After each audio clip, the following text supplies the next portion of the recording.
Halo, selamat pagi. Kini saatnya saya Ilham Mardiansyah mengantarkan sejumlah berita dari Bandung. Berikut 3 informasi utama di antaranya.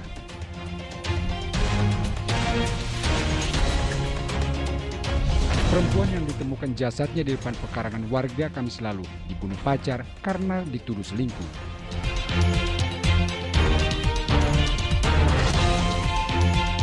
Ekspor mobil ke sejumlah negara melalui pelabuhan Patimban, Kabupaten Subang disaksikan Presiden Joko Widodo.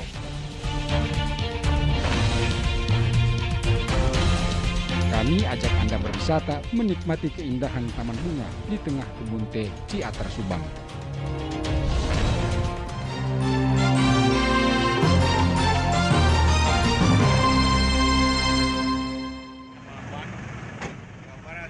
Rabu dini hari sebuah truk oleng dan menabrak 2 mobil pribadi di Jalan Padalarang, Bandung Barat. Truk tanpa muatan yang melaju dari arah Bandung menuju Purwakarta bertabrakan dengan 2 mobil pribadi dari arah berlawanan hingga ringsek.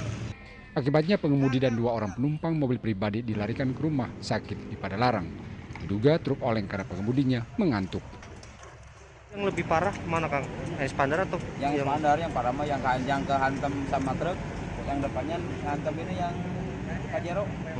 Tapi sempat kabur nggak truknya? Nggak berhenti dia. Mengakui katanya dia juga ngantuk. Supirnya juga sebenarnya. Bentuknya ngantuk. Langsung turun dia minta maaf, saya ngantuk. Kasus kecelakaan ini sudah dalam penanganan unit Laka Satlantas Kepolisian Resor Cimahi. Sopir truk sudah diamankan dan tengah dimintai keterangan oleh penyidik. Muhammad Abbas melaporkan dari Kabupaten Bandung Barat.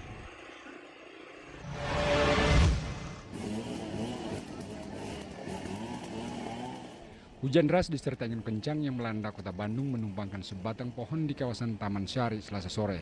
Pohon setinggi 8 meter menimpa rambu lalu lintas dan juga tiang rambu petunjuk arah hingga menutup sebagian badan jalan dari arah Taman Sari menuju Cihampelas dan Dago. Lalu lintas pun dialihkan ke jalan Sulanjana. Diguyur hujan berhari-hari, ruas jalan penghubung Kabupaten Kuningan Cirebon di Desa Sukadana Kecamatan Ciawi Gebang, Kuningan ambles dengan kedalaman lebih dari 1 meter dan panjang sekitar 5 meter hingga nyaris putus dan tidak bisa dilalui mobil. Padahal jalan ini baru selesai diperbaiki November tahun lalu. Bapak kok kenapa ini sendirian nutupi pakai batu ini, Pak? Kasihan aja, Mak. Biar bisa dilalui ini ya. Iya, Emang berarti roda 4 nggak bisa lewat, Pak? nggak bisa. Nggak bisa, cuma roda 2 aja ya. Dua. Harapannya Bapak sebagai warga sini dengan kondisi jalan lagi ini gimana, Pak? Pengen sih segera dibetulin lagi. BPBD Kabupaten Sukabumi Selasa lalu mencatat 4 kecamatan yang mengalami pergerakan tanah akibat curah hujan tinggi seminggu terakhir. 4 kecamatan terdampak adalah Kecamatan Bantar Gadung, Cikakak, Cisolok, serta Pelabuhan Ratu.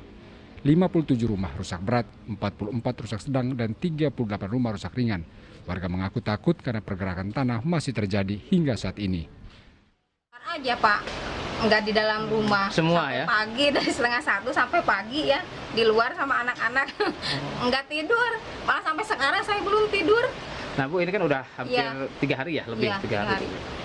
Apa ada pertambahan atau gimana dampak yang lainnya Bu di dinding ini? Nambah atau gimana Bu? Kalau yang di belakang di sana, yang belakang dapur belakangnya ada kemarin segini jadi nambah lagi gitu. Berarti Ada sejumlah desa di Kecamatan Bantar Gadung yang terdampak paling parah, seperti di Desa Pasir Suren, Limus, Nunggal, Cikakak, dan Desa Pasir Baru. Bantuan telah disalurkan oleh Palang Merah Indonesia berupa bahan pangan, alas tidur, obat-obatan, dan perlengkapan penunjang para pengungsi lainnya. PMI bersama petugas BPBD Kabupaten Sukabumi juga terus memantau kerusakan akibat pergerakan tanah setiap hari dan memeriksa kesehatan warga yang mengungsi. BPBD juga mendirikan dapur umum serta lokasi pengungsian. Namun sejauh ini baru 10 kepala keluarga saja yang mengungsi. Kebanyakan mereka tidur di rumah saudara.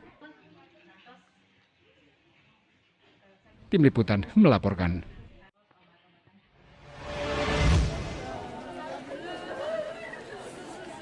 Isak tangis duka Rabu dini hari mengiringi kedatangan jenazah almarhum Billy Garibaldi, salah satu pekerja proyek pembangunan menara seluler, korban penembakan oleh kelompok kriminal bersenjata di Kabupaten Puncak, Papua.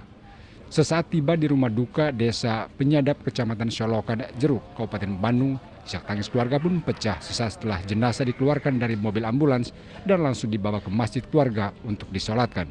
Almarhum dikenal sebagai sosok yang baik di mata warga sekitar. Masyarakat seperti apa? Di masyarakat, alhamdulillah dia orang yang baik. Terakhir Bapak ketemu kapan? Terakhir sebelum berangkat waktu Rajaban. Selasa lalu duka juga menyelimuti rumah salah satu keluarga korban penyerangan KKB Papua di Kampung Tegal Panjang, Desa Tanjung Rasa, Kecamatan Tambak Dahan, Kabupaten Subang. Ibo dinyatakan sebagai satu dari 8 pekerja pembangunan menara seluler yang meninggal dunia.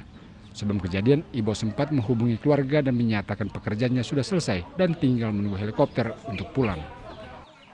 Iya, video call. Oh, lalu?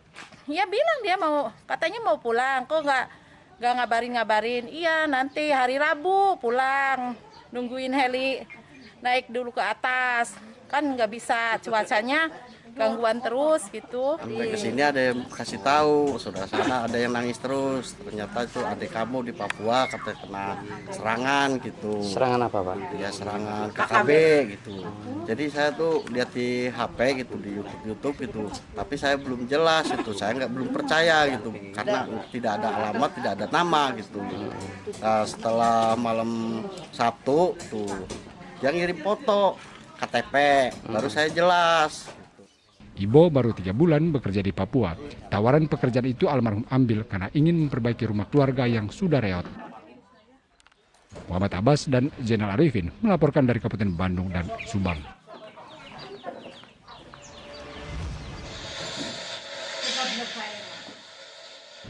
Orang tua almarhum Handi Saputra, salah satu korban kecelakaan sejoli yang jasadnya dibuang di Sungai Serayu oleh anggota TNI, Kolonel P dan 2 tersangka lainnya Selasa lalu memendam kecewa di rumahnya di Kampung Cijolang, Desa Cijolang, Kecamatan Limbangan, Garut. Ia kecewa karena tidak diberitahu bahwa sidang perdana kasus pembunuhan anaknya digelar hari Selasa di Jakarta. Suryati, ibu almarhum Handi, hingga saat ini masih menunggu permintaan maaf dari keluarga ketiga terdakwa.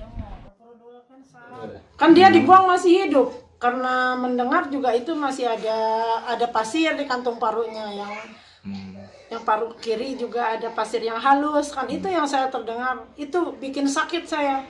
Tahu sidang hari ini hanya nonton saja di rumah. Nonton televisi aja, nggak ada kabar satu kata pun dari mana-mana. Tahunya dari media aja. Tahunya dari media aja yang ngasih tahu. Kasus kecelakaan sejoli Handi Saputra dan Salsabila terjadi di wilayah Nagrek, Jawa Barat. Korban yang ditabrak oleh mobil ketiga terdakwa lalu dibawa dan dibuang di anak Sungai Serayu, Banyumas, Jawa Tengah. Eko Setiabudi melaporkan dari Kabupaten Garut.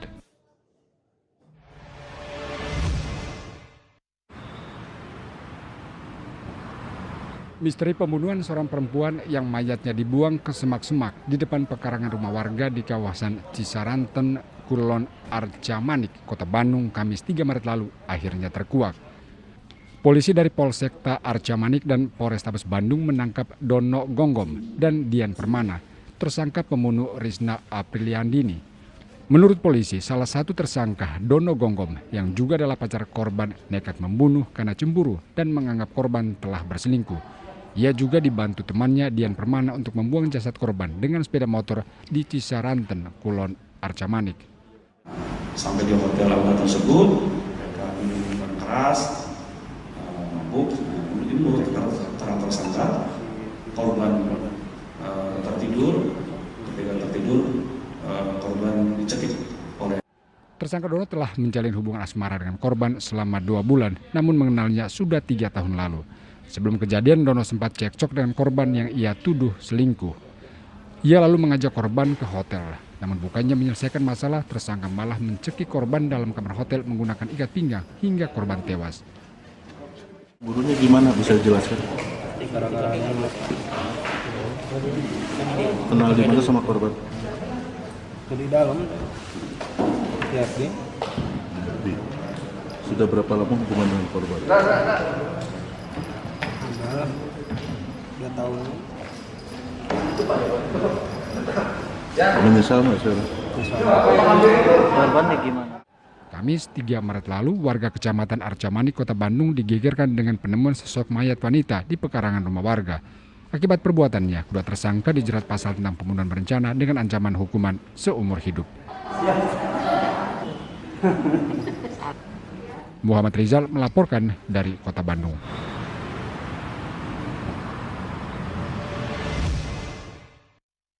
Assalamualaikum. Yuk ikuti lomba membaca Al-Quran Kori Kori Cilik Indonesia. Kirimkan video membaca Al-Quran ke koricilikindonesia@gmail.com. Format video HD dan landscape dengan durasi maksimal 5 menit. Cantumkan nama, tanggal lahir, alamat, dan nomor telepon peserta. Video membaca Al-Quranmu ditunggu sampai tanggal 10 Maret 2022. Saksikan Kori Kori Cilik di A2 TV.